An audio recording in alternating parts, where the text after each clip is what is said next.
Afternoon, Cocoon Space at the Lifestyle Village at Rainbow Serpent Festival. Thanks for coming along. Much better weather today than it has been the last few days, and I can't help myself every time I get into things. There's a little bit of weather. It's the Melbourne in me. So the panel this afternoon is Culture Wars and Australian Festivals. We've got 1 hour and a whole range of guests, so we're going to keep the pace fairly quick. This is also going to be recorded for a radio show in Melbourne called Enpsychedelia on Melbourne's 3CR. So Ash and I have been doing this for 3.5 years. Broadcasting weekly, news, interviews, conferences, panels like this one, and mostly Melbourne-based music as well. 10 years ago, I came to my first Rainbows. This is my 10-year anniversary for Rainbow. It was the first time I'd been to a bush stuff as well. I was in my early 20s, so later than some people, earlier than others. And I guess I was a bit of a naive 20-something, didn't really know about these things, but I was a bit of a web-dwelling psychonaut, interested in websites like Erowid and forums like Shroomery, and just sort of interested in this world of psychedelic experiences, substances, all the sort of esoteric things, the sciencey things, all the different aspects of this world. But I've been looking at it mostly through the portal of my computer. I knew about the psychedelic influence in culture. It's pretty obvious. You see it all around you in the music that we listen to, in the art that we see, and in mainstream as well. We see these sorts of things in big blockbuster movies, psychedelic type concepts that have leaked through into the mainstream. But I didn't really see that culture of fellow travellers living nearby until I came along to Rainbow Serpent, and around that time I also went along to my first Confest. I went along to an EGA conference and a bunch of folk festivals as well, and sort of started to notice a bit of a pattern, different music but similar community. EGA in particular inspired me to get involved with this newfound community, and that's how I sort of started getting involved with these things. Started volunteering with DanceWize, started a podcast that was this radio show before it became a radio show, and then that was in 2015 when we got picked up to start broadcasting on 3CR. So that's a bit of background on the show. So this afternoon we have a number of guests on our panel, and I've got many. Okay, first up, at the end, Steph Tzanetis. Steph is the coordinator of the DanceWize program in Victoria and a bloody legend. Sitting next to her is David Limbrick. David Limbrick is a newly elected Member of Parliament for the Liberal Democrats in the South East Metropolitan region. Background in science and computing, worked in data warehousing and business intelligence, spent some years teaching in Tokyo, then worked in finance. Gosh, boring, David. But then he found himself complaining about politics a lot and decided that he wasn't going to be one of those people complaining and not doing, and now he's in Parliament. So, David Limbrick. Thank you.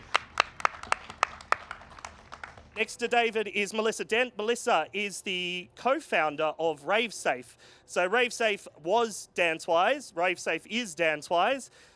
It rebranded in 2008, but RaveSafe began in 1995 and was first funded in 1999. But Melissa's going to talk a little bit about that. Melissa is also a community involved in community development programs. She's an NSP worker and does mental health complex care at the moment. Round of applause for Melissa. Next to Melissa is Kristina, who is a lawyer with Doug and George Lawyers, and Kristina is going to be able to answer some questions alongside her colleague Sophie, and Sophie is sitting up the front here next to Fiona Patton. So we've got a few people around. This is going to be a bit interactive as well. So Sophie is going to be able to answer questions that you have, especially if you have any legal questions and you want to speak to a lawyer. Sophie will be able to do it. We're going to do some more general questions, broad questions up here. Look out for the Be Heard Not Harmed t-shirts. They're the yellow ones, and you'll be able to have a chat there. Next to Kristina is Jonathan Carmichael.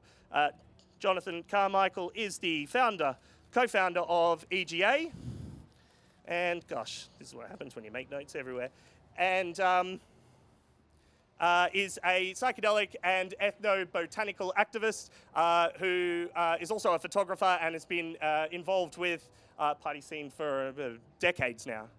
Far too long. Robbie Swan next to him.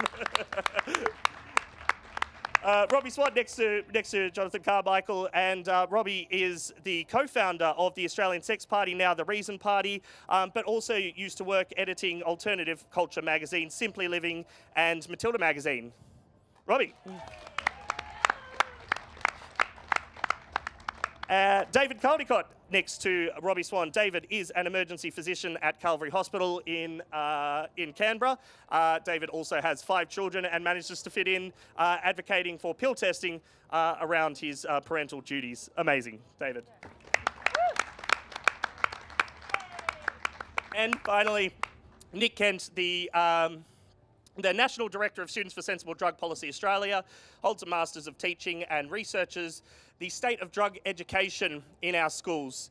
He's also recently completed a mentorship program at the Centre for Australian Progress, and also over the past year, Students for Sensible Drug Policy have undergone a massive change, a massive growth through a program called Progress Labs, which has helped to build the structure of the organisation, professionalise it, and grow it into the one that you see today. Nick Kent. And finally, Ash Blackwell, my co-host on the show for 3.5 years. Do that? Yeah. So, hey guys. So I'm also a bit of an old schooler from Rainbow. I think my first Rainbow was in 2002. Fell in love with the psychedelic culture and eventually just got frustrated with the disconnect between the reality of our experience and the policy that exists on the ground. So I started looking for the grassroots movement, the people calling for change, and Nick Wallis was one of the first people that I met. Back then, the people that were advocating for the kinds of changes that we're going to talk about today were a small group. And a lot of those people have gone on to found organisations. I helped found Students for Sensible Drug Policy Australia in 2016. We've got my co-founders, Penny and Chloe over here. And actually, Nick met us at this festival in 2016, and that's how he came to be involved. So I started doing the show with Nick from the first show in mid-2015, and I'm very enthusiastic about communities getting involved in calling for the changes that they want to see. Might just leave it there. Shall we get into the panel? Yeah. So again, you're at a panel called Culture Wars and Australian Festivals, and I want to get to that term first because it's a prickly term. I don't really like it. I don't like this idea, Culture Wars. It's not a phrase that I would regularly use, but I chose to use it because it's one that I've seen rolled out a lot by politicians, commentators, newspaper, talkback radio, that sort of thing, and others who are seeking some cultural influence. And it usually seems to be rolled out, and maybe correct me if I'm wrong, have a think about it yourself, notice the term yourself, but it seems to be rolled out a lot to defend conservative ideals, often scapegoated with racial or sort of nationalistic overtones, like we've got to protect our culture against this in the culture wars. They're trying to come in and change things, and it's going to be bad and terrible. So it's a term I wanted to use today because I find that the targets of these conservative culture warriors often end up being the kind of people you see around you today. So have a look around. You're the targets. Sorry, it sounds a bit full on, but I don't know, sometimes it can be. If you look around at the workshops, the panels, the art, the music you see, there's a lot of expression of progressive ideals. Even the panel before, who was here for Bruce Pascoe, these are ideas that don't often get too far into the sort of mainstream culture. We have a very rather conservative mainstream culture, and we don't get to see that as much. You see these themes and ideas more associated with progressive ideals, strong open communities seeking not the next answer to a problem, but the right question to ask. I see a lot of question seekers among you. And in a now famous, infamous tape captured during the Watergate crisis with Richard Nixon in the US, so going back to the 1970s, early 1970s, he admitted that his escalation of the prohibition of drugs to a full-scale war on drugs was a scapegoat to use against his political opponents. I can't remember the exact quote, but it was him in his in the office getting pretty nasty. I think I remember the quote. I put it up on a slide when I gave a talk here in 2017, I think. We knew that it wasn't about the drugs, but Oh no, I can't quite remember. Something about targeting The leaders of the community. the blacks, quote unquote. Yeah, the blacks, Jews, homosexuals, and communists. That was David's recollection. So it was explicit in the targeting of the drug war that they were going after vulnerable communities, and it was never about the drugs, not in Nixon's war, not now. And that led, the war on drugs that was created by the US government led to the signing of a number of treaties that created an international prohibitionary order that was led by the US. And Australia is a part of that. In the early 1970s, there was the first cursor to the Drugs, Poisons and Controlled Substances Act of today. I think it was the Poisons Act in 1970, and that was implemented after this happened in the US. The UN implemented these treaties and created a global war on drugs. But at the same time, there was blooming alternative cultures that were spreading across the Western world. Robbie Swan was at university in the 1970s and went along to some of the earlier alternative culture festivals and might have a few stories from those days. Robbie. Thanks, Nick. Yeah, I'm just here to offer a bit of a perspective, I suppose, on what's led up to you all being here. As in most disciplines or, whatever, there's a tradition that, one thing leads to another. And Australia has a pretty rich history of music festivals, which dates back to about the first major one was 1971 in Canberra. And this was the first Aquarius Arts Festival. It was held at the ANU. And probably a lot of your grandparents might have been there if you're from that area. But it was probably the most political music festival ever held in Australia. And it was very important in that way because, when you think back to 1971, John Gorton had just been deposed as a Prime Minister. 10 years after that, he became the first patron of, or the second patron of Normal, the National Organisation for the Reform of Marijuana Laws. And it's pretty hard to see a Liberal Prime Minister now supporting, being a patron of an organisation like that. I mean, can you imagine Tony Abbott or someone like that? Not likely. But that's what it was like in those days. The Liberal Party was a very different party to what it is now. And there were some very enlightened people about in politics. I was arrested for growing 600 marijuana plants just before that festival and spent a little bit of time in and out of jail as a result of that. But we were growing that marijuana to fund the Vietnam War effort, the anti-Vietnam War effort. And, the money that we were going to get from selling that was earmarked to go back to that war effort. So, the festival offered an ideal opportunity to push that and to try and get other people on board to do the same thing. However, in 1972, the war was over because Scott Whitlam became Prime Minister and that finished up. But that first festival was really the beginning of, music festivals in Australia. And, quite apart from the politics of the time, some of the best bands were there, like Bakery from Western Australia and Spectrum, which was a, progressive rock band from Canberra that played in many festivals after that. And the Sydney Dance Company came out of that, and so did the Women's Electoral Lobby. They all came out of that festival. So it was not just a music festival. It had a lot of overtones of politics as well. It was also the time when the Australian Federal Police did the first ever baton charge in full riot gear of students on a campus. And to this day, there's only one record of that ever occurring, and that's on a website called milesago.com. It was never reported in any newspapers, but I was there and saw it, and perhaps 50 or 60 people were bashed senseless by Federal Police in riot gear, and to this day no one's ever accounted for it and no one knows why it happened, but it certainly happened. At that festival, the main drugs were LSD and pot. There really wasn't anything else there. That was most of it. And as the festivals in Australia changed over the years, the drugs changed as well. The next big festival that I went to, which was the Sunbury Festival on the Australia Day weekend in 1972 here in Melbourne. And that festival was very different. It was the most successful monetary festival that's ever been held. 40,000 people turned up to that. and the organisers made a mozza, and they learned a lot about how to make money out of festivals from that one. The main gig and the headline there was Billy Thorpe, of course, and the Aztecs, and they, you know, that was the beginning of pub rock in Australia, really, was that festival. It was meant to be modelled on Woodstock, but it actually changed quite a bit. I mean, as it transgressed through the long weekend, it turned into a real rabble, and you know, Jack Daniels and beer was the main drugs at the end of that festival, and a lot of people left on the last day because they saw it degenerate into something that they didn't really want to be at. But it was very successful as a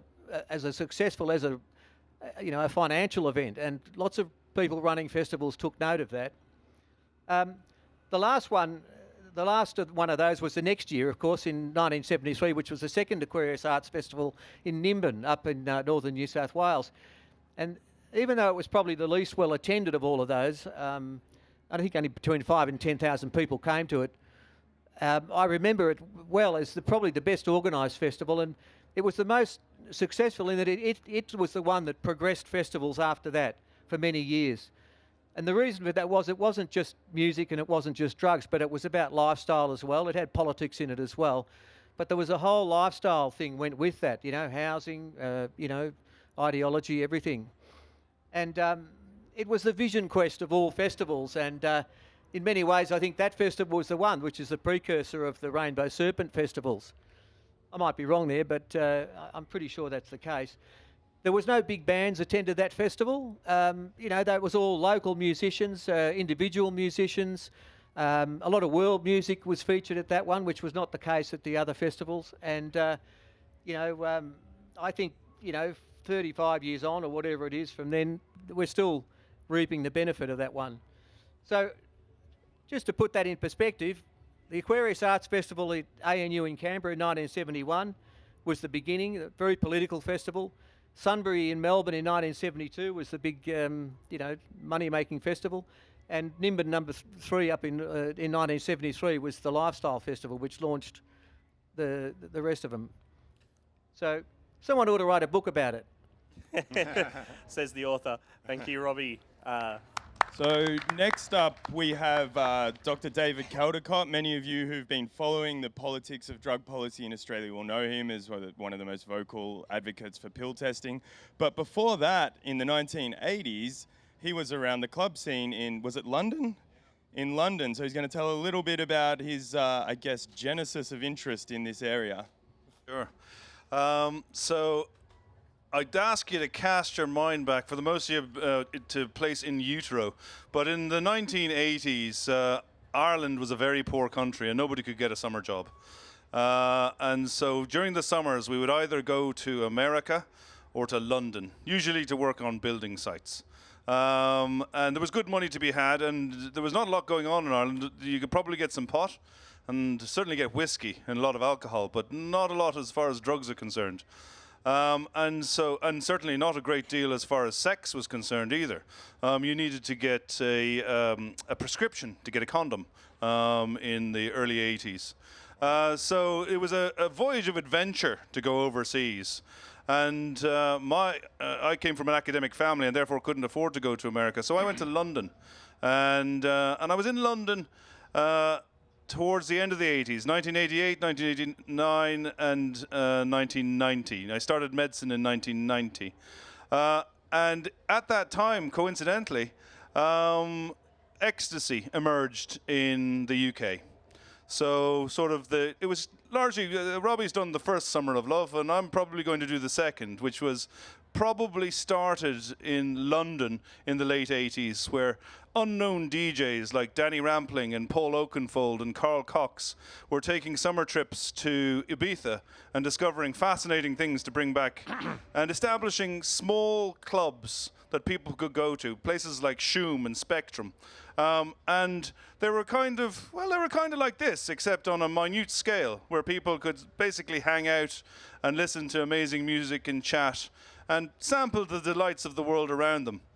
And it was into that space that I launched my drugs career, investigating a world where there were no contaminants, there was nothing except pure product coming from Europe. It was also around about the time where they had the M25 parties. So the rave scene all around London was based around the circuit road around London called the M25.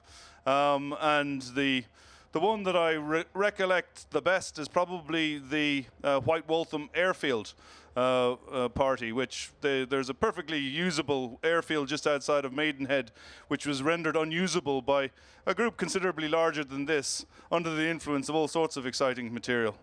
And basically that was where I developed a love and a passion for this particular tribe.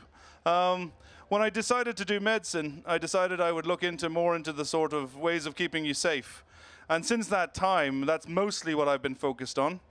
I did my medicine in London, funded by being a nightclub doorman and frequently first aider, and then came out to Australia in '99, and so I rather assumed that everybody who I met in the UK from Australia would be absolutely as cool in Australia. But little did I know that all the cool people came to Europe and all the temperance movement stayed at home.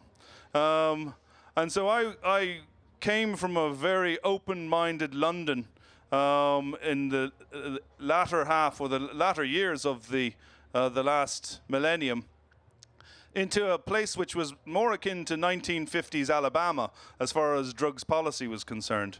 So it was smack bang in the middle of the proxy war on drugs, tough on drugs. And it was really quite extraordinary for me. I was based in South Australia at the time, which I don't know if any of you have ever heard of. It's over that way. And look, they're lovely people, and they'd be far lovelier if they chose not to mate with people so closely related to themselves. The problem there was that we had the influence of religion was very powerful and potent there, something that I know quite a lot about coming from Ireland. And so the religiosity of Australia, and particularly a group I'm particularly fond of, Drug Free Australia, I don't know if you've heard of them, they're a lovely bunch, and the Dalgarno Institute, and these strange Opus Dei characters who wander around and influence drugs policy in Australia. From that point then we started getting involved in the idea of pill testing. In 2001 treated a young man who had overdosed on PMA. Despite everything I could do, he died, and it became clear that the way to stop people from dying from PMA was to ensure that they didn't eat it.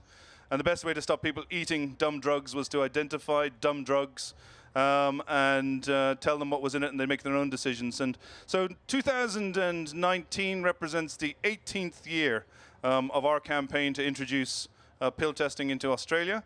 We're closer than we ever have been, and much of that is due to the younger members of my tribe, which is you. Thank you. Thank you, David. Thank you. And next up, we're going to go straight from David to David, newly elected member of the Legislative Council in Victoria, but also a Rainbow Serpent old schooler who's attended this festival about 20 years ago. So, David. Yep. Thank you, Ash. So, is this on? Yes. Okay. I'll pick it up. Yeah, it feels really surreal to be here. So as Ash said, I think it was about 1999 that I was here, and that makes it 20 years ago. So I did a bit of research on Wikipedia the other day, and I discovered that that was the second ever Rainbow Serpent Festival. So that was pretty amazing. But back then I was quite a different person. Well, I wasn't a different person, but I looked quite different. I had very long curly hair. I used to have an eyebrow piercing, and I also wore a really crazy psychedelic shirt. Unfortunately, the long hair's gone and the eyebrow piercing's gone, but I moved house recently and I went through an old box and I found my crazy shirt. So I wore this, and it wasn't fashionable then and it's not fashionable now, and I don't care. But it's, yeah, it's pretty crazy. So, excuse me for a second, David. We're just, David Caldecott has to leave now. Yes. So he's got some other things that he has to do. So could we please just acknowledge him Fly for him in, joining fly us him here out. today? FIFO panelists. Yeah, so I've still got the crazy shirt, but to be honest, I'd rather my long hair, but, biology interfered with that. But anyway, so I could never have predicted that the next time I'd come to a Rainbow Serpent Festival was as a politician talking about drugs, which is quite strange to me. But I can tell you about some of my impressions from the time. So I'd actually been to a few other bush doofs. I'd been to Earthcore and a couple of other random ones that I don't remember the name of, and probably no one else does either. But if I go camping these days, I'm very well prepared, probably better prepared than a Boy Scout. My eldest son is actually a Boy Scout, but back then I was very unprepared. So all I came with was a really, really crappy old tent that leaked if it rained, a camping chair, and esky full of Melbourne bitters. And I think my friends were all disgusted in that, and I don't think that they realised that I got the Melbourne bitters so that they wouldn't ask me for the Melbourne bitters. So it was the only beer that my friends wouldn't drink. But so it didn't rain in 1999, if I remember correctly, so I was lucky there. But because I was unprepared, I didn't bring food, and I had to buy food, of course. And I remember queuing up for about an hour for vegetarian pizza, which was really burnt, really expensive and almost inedible, but I ate it anyway. So I'm very glad to observe that the food catering services are much, much, much improved from 20 years ago. In fact, there's lots of delicious looking stuff here that I'd like to try later on. But my overall impression back then was it looked like an emerging culture in my mind. I thought that then and I thought that now. And people had a sense of freedom and tolerance, I felt, and these two things were important to me 20 years ago, and they're more important than ever to me right now. So let's talk about drugs for a little bit. So for those of you that don't know the Liberal Democrats, we're classified as a libertarian party, and we don't really fit into the left-right paradigm very well. And we're based, our whole idea is we're based on the principles and the philosophy of liberty. And I could talk about that for hours, but basically it comes down to, we think that people should be able to act however they see fit, as long as they don't harm other people. And our justification for that, there's a whole bunch of philosophy behind it, but in short, we think that people own their own bodies and mind, and that they should be the ultimate person that makes decisions about their own body and mind. We don't think it's the role of government to interfere in that. And surprisingly, to me at least, this is a really, really unpopular idea. It seems that in politics and in society generally, there is no end of people who are willing to use the power of the state to force people to make decisions about their own body or mind that they wouldn't otherwise make. And it's still surprising. It was surprising to me then, and it's surprising to me now. And from my point of view, I think it's important when we're talking about drugs and these things to talk about principles. Over the last few weeks, I've been involved in getting on board with the pill testing campaign with people such as Fiona, who's been doing a fantastic job over the last few years, and I'm very excited to be working with her in Parliament. But I've heard lots of talk about data and evidence and these sort of things, and they're great, don't get me wrong. I mean, my background is data. I worked in data warehousing for the best part of the last 2 decades. But data divorced from principles is dangerous. And the reason for that is the data also says that you can reduce the number of people harming themselves at festivals by banning festivals. That's what the data says. The data also says that by locking people in cages, we can reduce the amount of drugs taken. So the data alone, I think, is dangerous by itself. We need to talk about principles, and from my point of view, principles are the most important thing. And so from my party's point of view, we have very clear positions on drugs that are consistent with those principles, and I'll outline those for you. Firstly, we believe that cannabis should be fully legalised, except for it shouldn't be sold to children. This has been our party's position since its founding in 2001. Secondly, we think that all drugs should be decriminalised. We don't think that jailing drug consumers helps anyone, and it ruins their lives and costs taxpayers a fortune. Thirdly, I support pill testing. See this as a stopgap solution to assist consumers in obtaining more information about substances that can be really dangerous. And lastly, and most controversially, I'd like us to start the conversation about the root cause of all this, the root cause of the dodgy pills, the root cause of expanding organised crime and the spiralling justice system costs, and that is prohibition. So our position on that is that we think that society has sort of decided that, you know, alcohol is a legal drug, and we'd like to start the conversation about any drug that has a demonstrably less harm than alcohol should be legalised. Now, what that actually entails, what those metrics are, and what those substances actually turn out to be, happy to discuss that and talk with people who have far more expertise on the subject than I. But I think it's important to not only talk about the harm from drugs, but also about the harms from drug prohibition. Thank you. Hey, David. So we started in the 70s. We've jumped around a little bit, but I want to go back to that late 80s, 90s period that David Caldecott was talking about before. So in the early 80s and the mid 80s, this is when drugs like MDMA were first starting to appear. It wasn't prohibited because it was only really discovered for the uses that it's used today in around that period. But as things went along, the prohibition didn't stop. This idea that we must prohibit these psychoactive substances for there's not any particularly scientific or medical reasons for this. There's never any research done before or any particularly serious research done before the laws were implemented. More now because people are asking those questions, much less so in the 1970s and 1980s. I've read through Hansard and the questions. It was based off what was happening in the popular media, and it was populist drug policy. It still is today, but that's what was going on. So what they kept doing every couple of years, sometimes multiple times a year, was raising the penalties, adding more drugs to the schedules, adding, making it all a little bit harsh, a little bit tighter, always with the excuse, if we do it a little bit harder this time, they'll cut it out, they'll stop it. Every time. And guess what happens? There's more drugs, there's more new drugs than ever before, there's more bizarre and weird drugs out there that people don't know what they're taking. Pill testing didn't need to happen many, many years ago, and now it does because of the state of the black market. So in the early 90s, there was sort of some research chems, now sort of called novel psychoactive substances, depending on your the terminology you want to use. And but this scene was also the sort of early rave, the early doof scene was sort of starting to take off. And along with that were community organisations, including RaveSafe. So RaveSafe, one of the co-founders was Melissa, and she's going to talk to us a little bit about those early days. Melissa.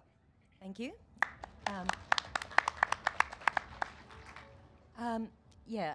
RaveSafe, as it was called in the 90s, very 90s word.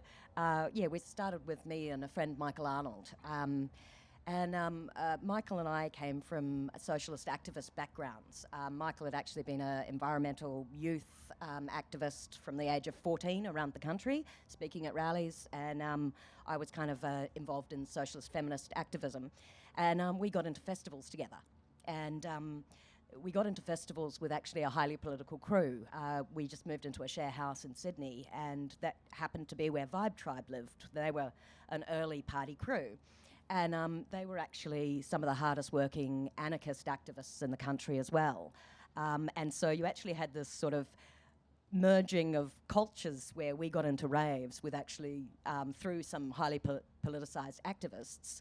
And when we noticed that there was no harm reduction information at festivals and parties in the early days, which we were comparing it to gay and lesbian dance parties, because my first dance party would have been 1989, and it would have been at the Sydney Dome, and they were gay and lesbian dance parties, because I don't think in 1989 there were dance parties that weren't gay and lesbian.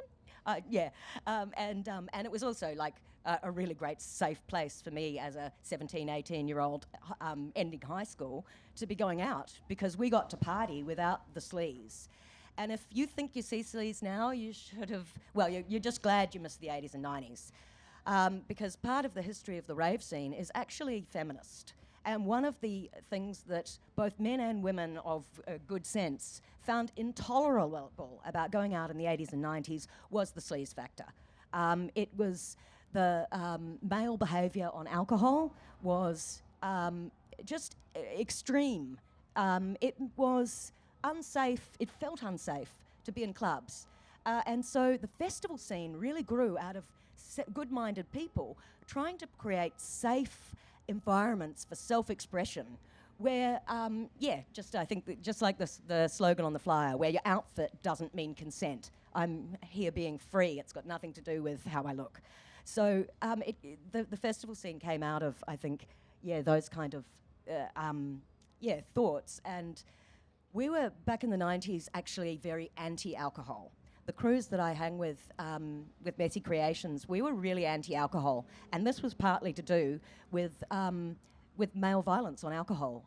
So domestic violence is getting a lot of press now, but remember, it is better now than it's ever been. So anything that shocks you about domestic violence, it was worse 10 years ago, 20 years ago. It was just accepted. So, a lot of, we came with all these activist ideas, and so when we wanted to do something about harm reduction and information at festivals, we did it as a collective. So it was just volunteer-based. We advertised in the street press. People came to our house, and we just started. People would say, "Oh yeah, I'm interested in this, and I'm interested in this," and they'd go, "Great," and they'd go off and they'd research something and put together like a flyer. And then it's just kind of, we'd go to parties, and most of it was done from the dance floor. Because part of the reason that we thought of this was because, well, me and my friends were probably the kind of people that really did need to get their information straight, because some of my friends really liked to push it. And so they were on the dance floor, and you'd have water bottles to give out, and you'd just basically keep your eyes open. You'd look out for people with their head stuck in a speaker, who might need, a bit of looking after. So, that's kind of what we did and why. And, it's really great to see the initiative having developed to modern times with this crew. Thank you, Melissa. Coming up to the early 2000s, and Jonathan Carmichael had been running some parties earlier then, but decided to get into something else in the early 2000s. Start us off. Yeah. Can you hear me? Yep. Sort of in Australia between sort of 1995 and about 2005.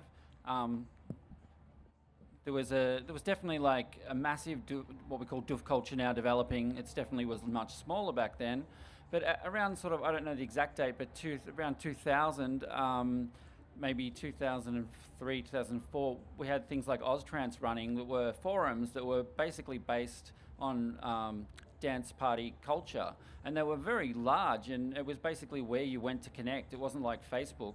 It was basically a whole community that was online just connecting to figure out where these dance parties were. And then they started to really develop, I guess, an academic discussion around dance parties and, I guess, doof culture. I myself and a few friends started running outdoor parties, indoor parties, not big stuff, but we pretty quickly learned that, well, we weren't making any money out of it, and that wasn't the point. It was kind of fun, but it was a lot of hard work. So if we were going to do something, we'd try to do something that could really give value back to the community. And at that time in Australia, around 2000, just before really when they figured out the magic they could do with acacia plants, and I guess you had other plants like salvia becoming clones, getting shared around, and there's this whole sort of ethnobotanical community started to sort of really blossom, I guess, and come into its own around this sort of slightly around the doof culture. So at the time, we kind of all knew that education was something was really required, and especially in the botanical world where you could grow these things yourself and you really couldn't find out what to do next with it correctly, dose-wise or anything like that, unless you kind of really went to the library and really started hitting the books. And many of us are boffins, and that's exactly what we did. And then we ran into other boffins that were there. So we sort of decided, we had the crew, we had the energy. We probably didn't have the time, but we were going to give it a go. So we decided to have the first ethnobotanical conference, well, what we call now an ethnobotanical conference. but it was in a library, so it was actually boffins. It was people who'd been on the dance floor on the Sunday, you know, week before, and then they decided to turn up to the library and talk about plants. And they didn't turn up with, like, you know, drugs and stuff. They turned up with botany books, and they just started nerding out and swapping plants. And it really became a seed and plant sharing community, and really about teaching other people techniques about how to get the plants out to each other, because we didn't know when these plants were either going to become illegal or we were going to get clamped down on. So it really became a community about sharing, I guess, yeah, what Mother Nature had given us, why we could. So if we were going to then grow those plants, we'd give them to our mums, our grannies, whatever we could to keep those shamanic plants out in the community. And then as we realised we weren't all just getting arrested, we started to take it even more seriously. So we really basically focused on building a conference that focused on ethnobotanic knowledge and sharing, and basically, I guess you'd say, keepers of the plants. If we're today, you know, just 15, 16 years later, we really, in Australia, we have a pretty unique ethnobotanic community, and it's just one of the sort of ethnobotanical events in the world, but it's pretty well known across the world for what it's done. Yeah, and I guess I'm personally just proud of all the people that volunteered and helped out in that community to keep it going, because without them we'd be nowhere.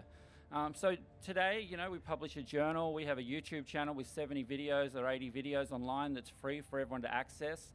So it's really just trying to get the information and stay true, and that's what it's been all about. Thank you. Actually, I should just say there as well. So it was through the 2000s, as Jonathan highlighted too. There were a number of the law changes that were coming through. There were a number of obscure chemicals and plants that were being added. There was also an attempt by the federal government to put a ban on anything that contains DMT. So a campaign had to be put up against them to point out that, see that national emblem of our country, that wattle there contains DMT, and then people pointing out all the rest of the wattles. So that got canned, but it was very, and this is the way that a lot of the drug policy has happened. People who don't know what they're talking about, who don't go and ask the right questions, or the right people making the decisions for everyone else, and that then gets ingrained into the law, and it gets ingrained and passed on to the next generation, because this is a generational problem. So moving forwards to more recent history, next up we have Steph Tzanetis, who's the program coordinator for Harm Reduction Victoria's DanceWize program, which is operating here on site, biggest event of the year, and she's going to fill us in a little bit more about recent history and what that looks like. Thank you, Ash. And do stick around for the panel afterwards, which Melissa will be on as well. And we've got some of the New South Wales DanceWize crew, including the EO of the organisation up in Sydney, here to get a more comprehensive idea of what DanceWize has been and is growing towards. Just commenting on this idea of culture wars, and Ash, you're talking about the more recent history, it does feel quite strange to be talking in terms of history when really it's happening right now. We're at a festival in Australia, and many of you may notice that there is a sort of cultural shift that's been happening in recent years, and maybe at this festival even this year. Can I get a show of hands if anyone has an idea of what I'm talking about, this idea of clamping down on drug use? Is anyone observing anything that like, I'm getting hands are coming up. Can you put your hand up really high if you have been noticing things that seem a bit different? Yeah. So, and I don't want to be pointing fingers and saying that we are going head to head. It's about shutting down festivals, but that's the kind of messaging that seems to be promoted by the media, and I think it's quite unfair, and I don't actually think it represents the intentions of authorities either.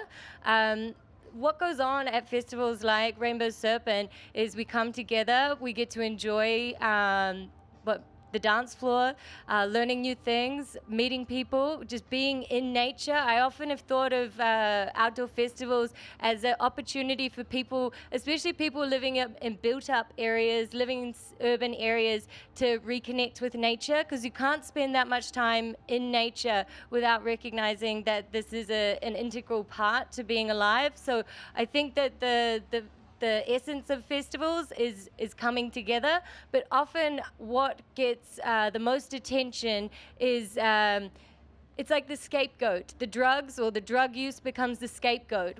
We may or may not be choosing to use certain substances, and I do believe that people genuinely want to reduce the risks when they do so, and they're not using those substances because they don't care about themselves or the people around them. It's just part of living your life, expressing yourself, and having like pleasure in your life. But sometimes coming together like this gets tarnished in its entirety by people who are kind of fearful of any kind of alternative lifestyle, and then they're just a bunch of drug users. So that's the kind of slander, that's the kind of rhetoric that you hear, and what that does is it means that people are stigmatizing everyone associated with this community, but also anyone who uses drugs in any context, because we have to remember that drug use isn't just happening in festivals, it happens at every level of society. So that's the strange thing when you're talking about culture wars, is it's hard to pinpoint exactly where, what, when, and how is good or bad, and whether that's the kind of conversation we should be having in the first place. So I think I left it in quite a cryptic kind of philosophical point, but I feel I'm not ready to reflect on what's happening right now, because I think it's happening as we speak. I think this summer has been quite an interesting summer in terms of festivals, in terms of the kinds of strategies that are being used at festivals to try promote safety, and I'm watching this space quite attentively. I just encourage you all to support each other, and if you do see something that concerns you, or you see someone that is in need, like, intervene in a positive and constructive way, because there's a lot of beautiful things that happen at festivals like this, and it would be an absolute travesty for music festivals to be banned. Yeah. Just bringing us up to the modern day is the novel psychoactive substances. This is the past 10 years of our history, especially the past 5 years, where a sort of confluence of technology and information has happened, where the technology's reached a point where people can relatively cheaply and relatively easily make brand new drugs and get them manufactured. There's a little documentary, Max Power, he did it. He went and got a drug designed on a web program, and he sent the design off to the molecular design off to a lab in India, had it made, and it had arrived a week later. So this is how easy it's become, right? This is why this is happening now, because it is that easy to create these new drugs. So this set off a whole flurry of new laws that needed to be introduced, because the way our drug laws work is each drug has to be scheduled individually in the Schedule 9 in Victoria, which is our prohibitionary schedule, so that they're all listed in there. There's 200 drugs in there. Most of them are steroids. So there you go. Most of the drugs are steroids, not psychoactive drugs. In the sort of mid-2000, or 2013, 14, 15, I was working with Fiona Patton at the Eros Association, and we were seeing the spread of sort of grey market of novel psychoactive substances, where things like this term is loaded, but synthetic cannabinoid type substances, you've probably heard of these, or synthetic cocaine. It's already synthesized from the coca plant, but it's a different chemical. All sorts of chemicals were being sort of marketed and sold in all sorts of shops, some in quite a legitimate looking fashion. But as these laws progressed, the manufacturers were like cat and mouse. They would just make a new one, the government would ban it. And so this is when we were seeing sometimes 2 new laws per year, until relatively recently, where they went, you know what? Anything that has a psychoactive effect is banned. Even if it doesn't exist yet, you draw it, and we think that it's going to have a psychoactive effect, it's banned. So, and this is absurd, because the psychoactive effect in and of itself is not a health risk. It is not necessarily going to harm you to have a psychoactive effect. Life is a psychoactive effect. Sometimes it harms you, sometimes it doesn't. So that is not in and of itself a good reason to ban something, but that is now where our laws stand. And Nick? So hang on, I'll just come in there. So while this was happening, one of the other contexts that's happening is around the world we're seeing a revival in an understanding of the therapeutic potential of a whole range of these substances. So we've seen cannabis legalized in a bunch of places in the United States. Canada's now legalized it. We're seeing MDMA with fast-track approval with the FDA for treating PTSD in the United States and other places around the world. So as me and Nick were connecting and starting to get more involved in the activist movement here, we talked for quite a long time about the need for there to be a student youth activist movement. And when I bumped into Penny down the back there at a drug law reform event, not so dissimilar from this, she had similar ideas, this vision that we really need some kind of movement to exist. And Nick Kent's one of the people that we found. And now that we're a few years in, we've seen this grassroots movement start to flourish around the country as people realize that there's a place for them to call for the changes that we need in society. So Nick's going to talk a little bit about very recent history leading up to the present of what's happening in this culture war. Hey, cool. Hi, everyone. I'm going to do that. I'm also going to start at the very beginning very briefly too. But first of all, I just wanted to say it's awesome to be up here with all these awesome, experienced legends who have paved the way for a very long time for us to even be able to have this conversation. I guess I'm going to talk a little bit about what it's like to be a part of this movement as a young person and as someone who's been learning as I go and been given an opportunity to hear all kinds of elements of this conversation across all kinds of time periods and cultures and places around the world. And just continuing on with my introduction, my background is I actually started this journey as a history teacher student. So therefore I'm going to start this conversation with the very beginning and just again reiterate an acknowledgement of country to the traditional owners of the land that we're on, the Dja Dja Wurrung and Wadawurrung, who's welcoming onto their sacred land here makes this festival and this conversation even possible. And I think there's a really interesting conversation in the fact that what brings us here on this weekend of invasion weekends, to have this conversation, to partake in this culture, the intersections around that with social justice and colonization and partying and pleasure and community and drugs is the most fascinating thing I've ever come across. And it was really this panel in 2016 where I was just out here hearing a lot of this for the first time and when Ash and Penny were just starting to set up SSDP that really introduced me to all of this. And to be honest, all roads lead me to keep acknowledging that and to start the conversation there, because the drug war began a long time before the 1970 treaties. It actually began with the process of colonization, where certain drugs were used on the frontier to dope indigenous peoples and make them more vulnerable. And whereas certain sacred plant rituals which were conducive to cohesion in those communities were banned.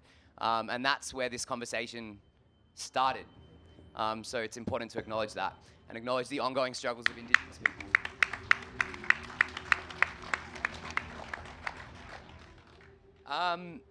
So building on that, I think we are, this term culture war is fascinating, and whether or not we choose to use that to describe what's going on right now, I think there's definitely a huge tension and an inherent tension in who we are as a country, as a world, as young people inheriting that world.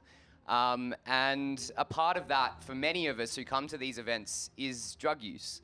And that's complicated, and that's my area of study, is drug education and how we talk to young people about this inherent human phenomenon of seeking altered states of consciousness, which goes back to the very beginning. But there's been a war, and it's actually not our language. That's Richard Nixon's language. That's Ronald Reagan's language. That's Tony Abbott's language. We are at war. We have been for a very long time. And there are what we would call power structures who want to put barriers up every way they can for these conversations to be able to occur. And that's one of the things that we've been struggling and increasingly succeeding at overcoming.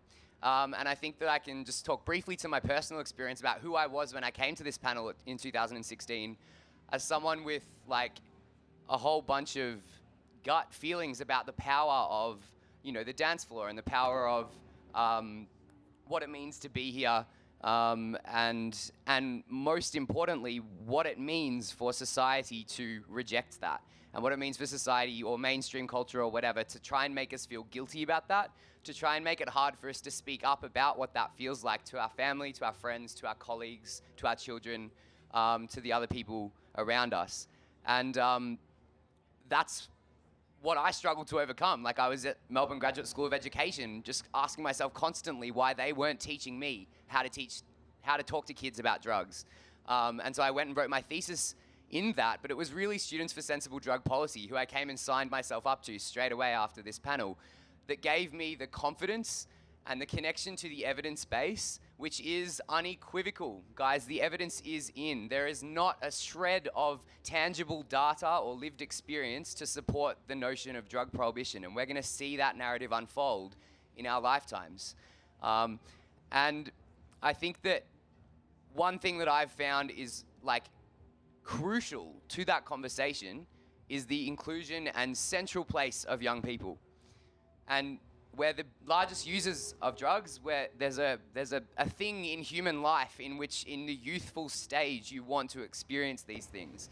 And that's natural, and that's something that can be managed if we have good policies and approaches to it. And I'm convinced, and through my experience with SSDP, growing the organization, you know, leading the chapter at the University of Melbourne, where we were able to instigate policy change on campus through student union advocacy and politics, to supply reagent testing kits to students free of charge. And that was a globally significant program. And so that's an example of where a bunch of, you know, in theory, pretty disempowered young people who are stigmatized on, you know, in the conversation, are not supposed to be able to speak openly about what they value and what they experience at these festivals. And most importantly, there's structural barriers put in place for them to connect with the evidence base that will justify and bolster those opinions. And so that's what SSDP really exists to do. We're a whole youth organization. Our name is inherited from an international network, but we're actually for all young people. And there's ways for anyone who identifies with us and our message to get involved. And I really implore you to do that. This conversation, this shift that is being referred to, is immense. I spend my life in this conversation now, and it's going more quickly than I can even keep up with. And we need all hands on deck, really. So if you want to get involved, or you want to learn how you can get involved, or you just want to learn more, come and speak to one of the people in yellow. Come and sign up at our market stall. Or come in and have a chat to us at the DanceWize tent as well. I'll just speak very briefly about this campaign and where it came from. It's called Be Heard Not Harmed, and it's a campaign that we've launched in a coalition with DanceWize and DanceWize New South Wales and our Sydney team, in response to this ridiculous conversation around pill testing that we're seeing, where I don't even know where to start, where there's literally not one real evidence-based answer to why we don't have this here at this festival. And the reasons why we don't are really sinister and really corrupt. And I've watched this debate go round and round for several years now, and have been really frustrated at the lack of young people's voices, but two, the lack of our capacity as a national organisation to wedge ourselves in there, and that's really changed in 2018. Sorry to interrupt, Nick. We've run out of time there, but Nick's going to be talking more about the Be Heard Not Harmed campaign at the panel directly following this one, so stick around so you can go into a little bit more of that and about this battle that has been escalating over a number of years. So, and just while we still have some time, just very quickly a plug for us. The show that myself and Nick host weekly, you can find that on 3CR, 3cr.org.au. We stream live on the web, 2 p.m. on Sundays, or if you're in Melbourne, you can listen on 855 AM. And we talk about these kinds of issues every week. So if you do want to stay connected with the movement, with what's happening in psychedelic research, in activism, please tune in. It's a simple way that you can stay connected to the movement. So now we're at today. We're here.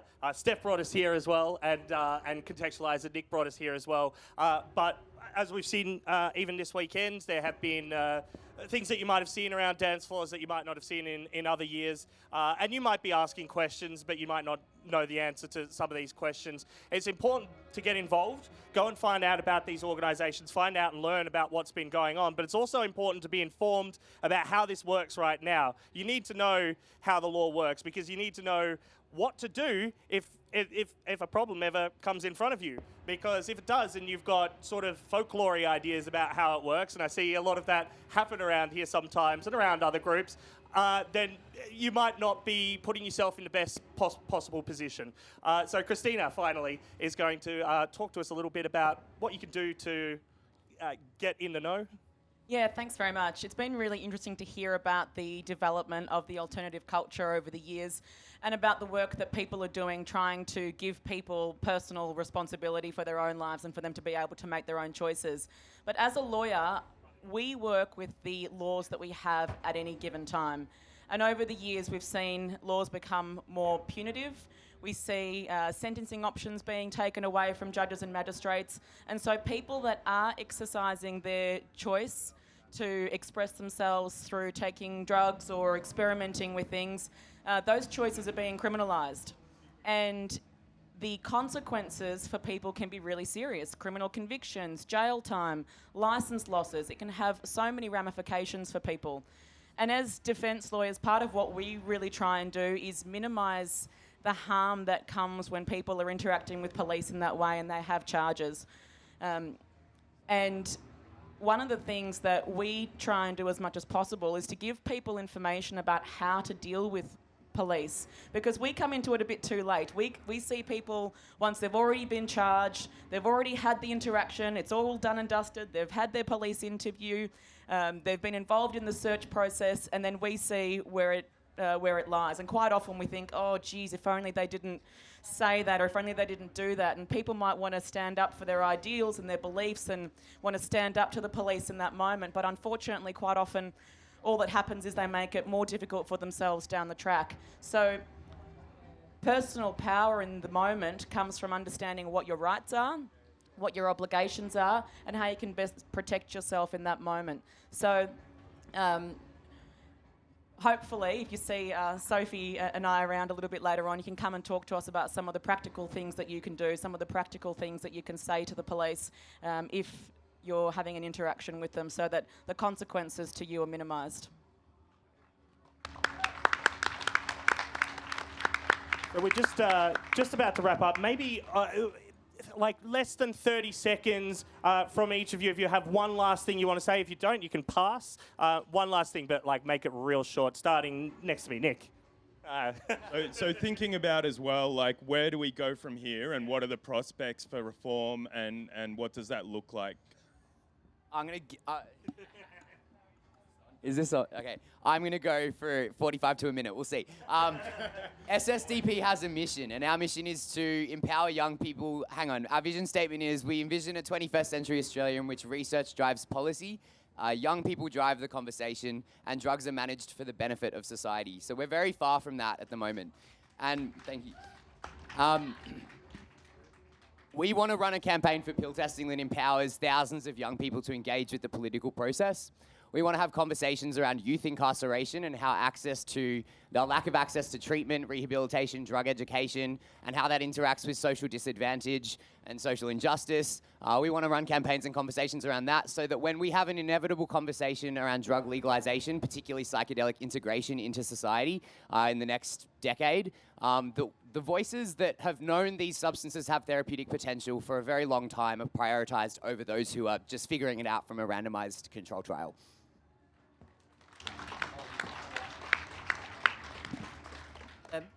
Just an observation from the first 3 music festivals back in the 70s.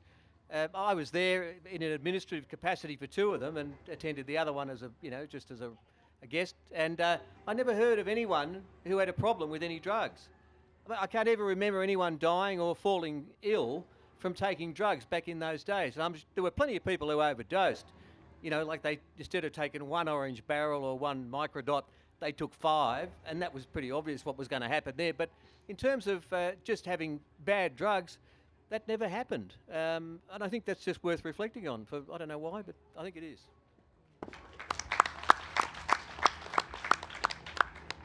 Yeah, I mean, for me, it's time to stop militarising the police. And if it's a war, we're ready. We need to have treaties. We need to calm everything down. It's time for treaties. The plants want to have treaties. We want to have treaties. The military, the police, they don't seem so keen. We're at a war. Let's have some treaties. It's time to cool down.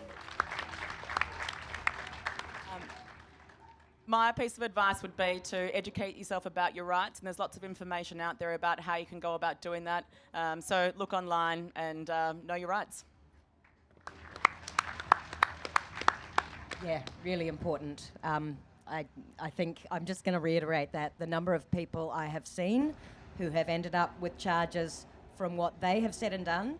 And I don't know if any of you have been arrested. I have, and usually the first time you do everything wrong, you dob yourself in. Just be embarrassed and learn to do better. Even better if you can just learn your rights, because it's probably going to protect you. And other than that, this campaign sounds fantastic. Grassroots organising wins. The history of activism is that when you fight, you win. You won't read that in the paper, but it's true.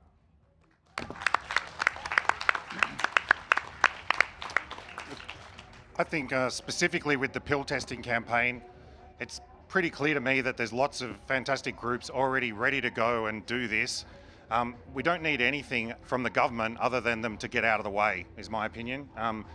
We don't need to ask them for anything, just get out of the way and let these people do their work. Thank you.